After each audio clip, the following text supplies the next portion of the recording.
Hello दोस्तों, कैसे हैं आप लोग। स्मार्ट यूट्यूब चैनल में आप सभी का स्वागत है। और मैंने मॉडर्न हिस्ट्री के 2 वीडियो डाले थे, उसके संबंध में आज मैं आपको तीसरा वीडियो ले चल रहा हूँ, यूरोपीय कंपनी का आगमन का। वीडियो शुरू करने से पहले मैं आपसे रिक्वेस्ट करूंगा कि आपको अगर ये मेरा चैनल अच्छा लगता हो तो प्लीज इसको सब्सक्राइब कर लीजिए और अपने दोस्तों के साथ भी शेयर अवश्य करें। चलिए शुरू करते हैं। देखिए, पहले फ्रांस के बारे में मैं बता रहा हूँ। तो फ्रांस कंपनी की स्थापना हुई थी, वो कब हुई थी, तो क्वेश्चन बनता है। तो आप इसको लिखिए 1664 ईस्वी में। 1664 ईस्वी में फ्रांस की कंपनी की स्थापना हुई थी। उसमें वहां के शासक कौन थे, तो उस समय शासक थे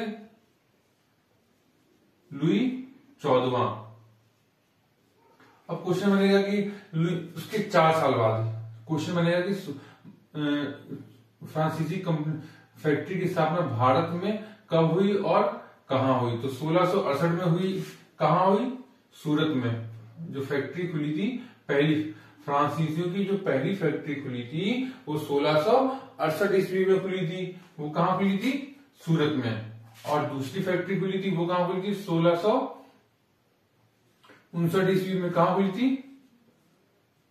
मछलीपट्टनम में। ठीक है, एक तो ये क्वेश्चन हो गया उसका। देखिए, ज्यादा इसमें से क्वेश्चन नहीं आते हैं। जो मेन क्वेश्चन है मैं आपको वही पढ़ने का प्रयास कर रहा हूँ। बहुत ज्यादा ब्रॉड है, आप उसमें फंस जाएंगे। तो मैं कोशिश करूंगा कि किताब में तो बहुत कुछ लिखा है, मगर आपको पढ़ना वो है जो पेपर में आएगा। तो मेन चीज मैं आपको पढ़ाने का प्रयास कर रहा हूँ। ठीक है, क्वेश्चन ये बन जाएगा। उसके बाद अब चलते हैं 1673 में। 1673 में क्या घटना घटी थी? 1673 में पौंडीचेरी पे फ्रांसीसियों ने कब्जा कर लिया था। ठीक है, फ्रांसीसियों ने कब्जा कर लिया। कब तक ये कर रहा था? 1554 तक फ्रांसीसियों का इस पे कब्जा रहा था। 73 से चला और 54 तक फ्रांसीसियों का इस पे कब्जा रहा। उसके बाद चलते हैं 1674 में। यहां पे क्या हुआ? चंद्रनगर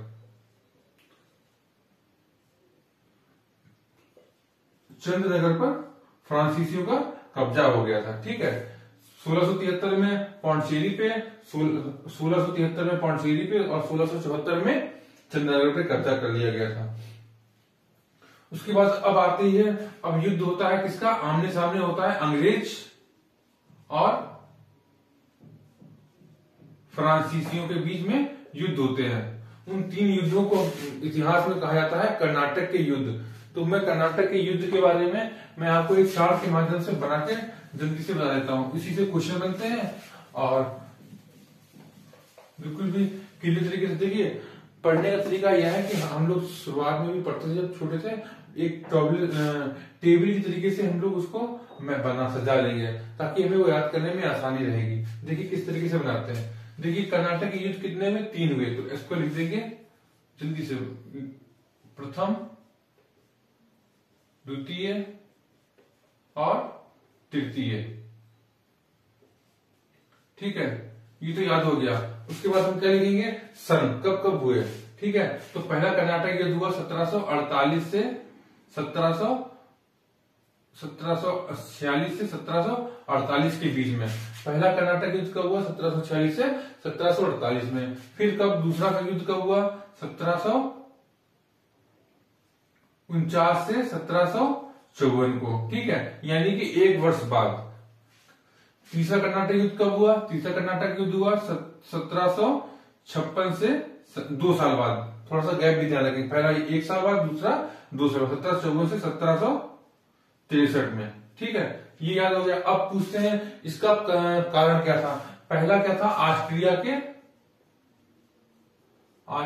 के उत्तराधिकार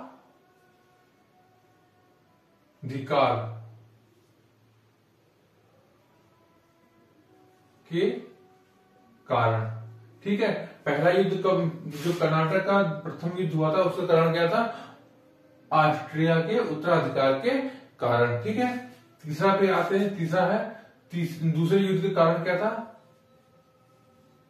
हैदराबाद व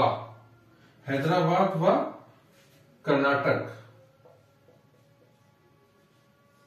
के उत्तराधिकार के कारण। ठीक है, दूसरा क्यों क्या का कारण क्या था? हैदराबाद व कर्नाटक के उत्तराधिकार के कारण। ठीक है, उसके बाद तीसरा पे आते हैं, तो ये है यूरोप में एक युद्ध चला था, सप्तवर्षीय युद्ध। सप्तवर्षीय युद्ध, तो यानी तीसरे कारण क्या था? सप्तवर्षीय युद्ध। ये पता चल गया हमको कि 3 युद्ध हुए थे, डेट पता चल गई और उनका कारण भी पता चल गया। अब 3 संधियां हुई थी, तो उसका याद करने का तरीका क्या है? एला सेपल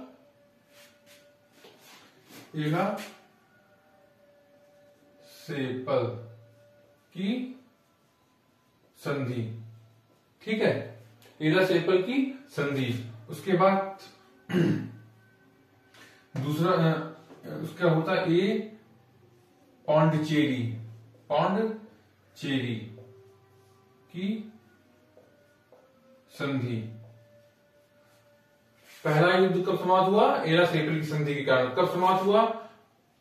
48 में ही, 1748 में। तीसरा कब हुआ? दूसरा कब हुआ? 1 वर्ष बाद 1755 में हुआ था। ये दूसरा युद्ध जो समाप्त हुआ था पौंडचेरी की संधि के बाद समाप्त हुआ था। ये कब हुआ था? 1717 में। चला कब था? 1 वर्ष, लगभग वही समय है। और तीसरा हुआ था पेरिस की संधि के बाद।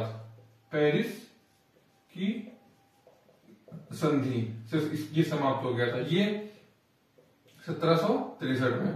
तो इसको आप ऐसे याद भी कर सकते हो, पा पे, मतलब एला सेपल की संधि के द्वारा पहला युद्ध समाप्त हुआ था, दूसरा पौंडचेरी की संधि के द्वारा समाप्त हुआ था, तीसरा पेरिस की संधि के द्वारा समाप्त हुआ था। अच्छा, अब इस युद्ध के समय में कुछ युद्ध हुए थे, वो आपसे पूछे जाएंगे कि प्रथम कर्नाटक युद्ध में कौन सा युद्ध हुआ था। तो आप याद रखेंगे सेंट थाम का युद्ध। सेंट थाम का युद्ध जो हुआ था वो प्रथम कर्नाटक युद्ध के समय हुआ था। दूसरे में क्या हुआ था?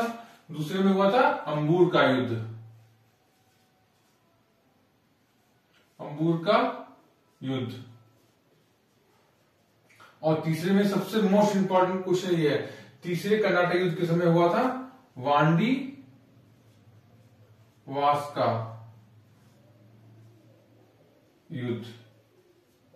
देखिए इसमें यहां पे मैं लिख देता हूं, जब तीसरा कर्नाटक युद्ध हुआ था उसमें कौन सा क्वेश्चन पूछेंगे, कौन सा युद्ध हुआ था, तो आप लिखेंगे वांडीवास का युद्ध। या फिर वांडीवास का युद्ध जब हुआ था उसमें कौन सा युद्ध हुआ था? कर्नाटक का युद्ध। ठीक है, तो इसमें अंग्रेजों का प्रतिनिधित्व किसने किया था और फ्रांस का, ये क्वेश्चन पूछते हैं। और ये हुआ कब था वांडीवास का? ये इंपॉर्टेंट को 1760 ईस्वी में।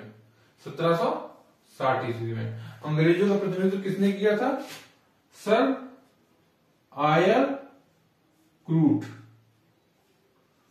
और फ्रांस की तरफ से कौन थे? काउंट लाली। तो यानी कि बस इतने फ्रांस से लगभग इस जो मैंने आपको पढ़ाया है इससे रिलेटेड ही क्वेश्चन आएगा। तो मैं हट जाता हूं, आप इसको चाहे तो स्क्रीनशॉट भी ले लीजिए। और पढ़ने की एक तरीका है कि आप जब भी पढ़ें तो एक टेबल बना लें और यहां से याद कर देखिए, ये हमें याद रहेगा कि कर्नाटक में कितने युद्ध हुए थे? 3 युद्ध हुए थे। किस किस सन को हुए थे? तो ये आप सन याद रखेंगे। फिर इसके कारण क्या थे वो आपको दिए हुए हैं। किस संधि के द्वारा ये युद्ध समाप्त हुए थे वो लिख रखा है, एला सेप्टल की संधि, पौंडचेरी की संधि, पेरिस की संधि। पे ऐसे करके आप इसको याद कर सकते हैं। उसके बाद इस कर्नाटक युद्ध में कौन कौन से युद्ध हुए थे? पहले कर्नाटक युद्ध में सेंट थाम का युद्ध हुआ था, अंबुर का युद्ध हुआ था और वांडीवास का युद्ध हुआ था। वांडीवास का युद्ध पूछते किस डेट को हुआ था, तो आप याद रखेंगे 1760 ईस्वी में हुआ था। उसमें अंग्रेजों का प्रतिनिधित्व किसने किया था? सर आयर क्रूट ने किया था। और फ्रांस की तरफ से कौन थे? काउंट लाली थे। एक चीज और पूछते हैं, इस युद्ध के बाद फ्रांस का बोरिया बिस्तरा बंद हो गया था, मतलब कि वो अंग्रेज उन पे हावी हो गए थे और उनका क्लियर हो गया था कि अब यहाँ पे भारत में सत्ता कौन करेगा? अंग्रेज करेंगे, क्योंकि फ्रांसीसियों को अंग्रेजों ने बहुत बुरा हराया था। जब भी ऑब्जेक्टिव में क्वेश्चन पूछेंगे किस युद्ध के बाद यह तय हो गया था कि भारत पे अब शासन अंग्रेजों का हो जाएगा, बांडीवास का युद्ध। ठीक है, तो लगभग मैंने इस चैप्टर से मॉडर्न हिस्ट्री के जो यूरोपीय कंपनी का आगमन का लगभग मैंने ये चैप्टर समाप्त कर दिया है। तो अब मैं नेक्स्ट वीडियो में आपको नए टॉपिक के साथ उपस्थित होऊंगा। और ये वीडियो आपको कैसा लगा हो प्लीज कमेंट्स के माध्यम से जरूर बताएं और अपने दोस्तों के साथ शेयर भी करें। ठीक है, मिलते हैं नेक्स्ट वीडियो में। धन्यवाद।